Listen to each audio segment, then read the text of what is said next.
Assalamualaikum warahmatullahi wabarakatuh. Halo teman-teman, kami dari Himatan Unpad akan menampilkan video mengenai penjelasan-penjelasan yang berhubungan dengan ilmu tanah nih. Apa saja sih isi videonya? Yang pertama, saya akan menjelaskan bagaimana cara menggunakan GPS. Yang kedua, saya akan menjelaskan tentang penggunaan alat kronometer. Lalu yang ketiga, saya akan menjelaskan gimana sih cara mengetahui warna tanah. Kemudian yang keempat, saya akan menjelaskan bagaimana cara mengetahui pH tanah. Terakhir, saya akan menjelaskan mengenai cara mengetahui tekstur tanah di lapangan secara langsung. Nah, udah gak sabar kan lihat videonya? Yuk langsung tonton videonya.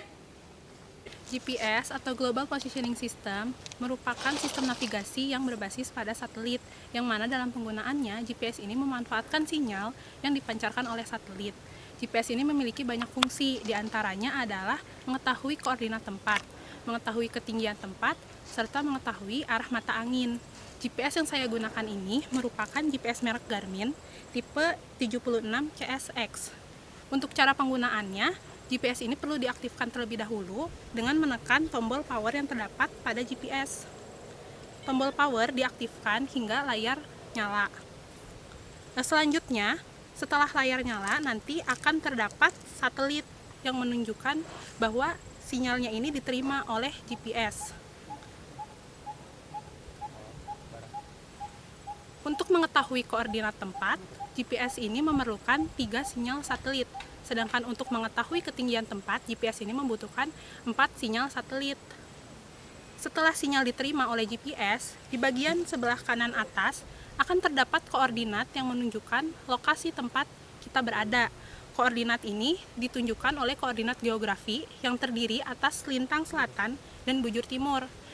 Seperti yang terdapat pada GPS ini, tempat kita berada itu berada pada titik koordinat 06 derajat 54 menit 44,5 detik lintang selatan serta 107 derajat 46 menit 10,8 detik bujur timur. Selain mengetahui titik koordinat, GPS juga dapat digunakan untuk mengetahui ketinggian tempat. Ketinggian tempat dapat ditentukan setelah GPS menerima kurang-kurangnya 4 sinyal satelit. Untuk mengetahui ketinggian tempat dapat dilakukan dengan menekan tombol page. Tombol page ditekan hingga muncul altimeter page. Pada altimeter page, ketinggian tempat ditentukan dalam satuan meter di atas permukaan laut atau mdpl.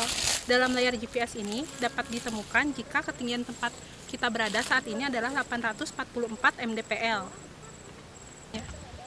Selain itu, GPS juga dapat digunakan untuk mengetahui arah mata angin. Cara untuk mengetahui arah mata angin yaitu dengan menekan tombol page hingga ditemukan kompas page.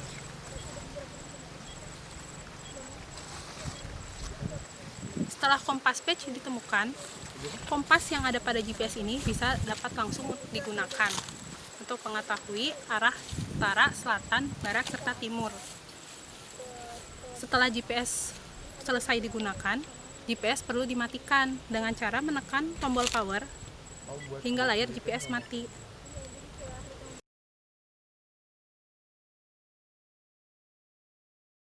Klineometer atau apnea level ini digunakan untuk menentukan kemiringan lahan dan dapat digunakan untuk mengukur suatu objek, bisa pohon maupun bangunan. Dalam mengukur kemiringan lereng dibutuhkan 2 orang, yang satu untuk membidik dan yang satu untuk menjadi objek untuk meningkatkan keakurasian dalam perhitungan kemiringan lereng. Dibutuhkan orang yang sepantar agar ketika membidik kita bisa tahu ketinggian yang sama dan tingkat akurasinya pun makin meningkat. Penggunaan kronometer dinilai lebih praktis dari apnea level karena kronometer lebih manual, di mana kita hanya membidik lereng dan hasilnya langsung didapat dari skala yang ada dalam lensa tersebut. Sedangkan pada apnea level juga terdapat busur yang menunjukkan skala derajat dan skala persen, tetapi apnea level ini pemakaiannya lebih rumit karena harus mengatur gelembung terlebih dahulu agar sejajar dengan garis kemiringannya. Bisa dilihat alat kronometer. Dalam alat ini, ada roda yang berputar bebas dan mempunyai 2 skala yang berbeda.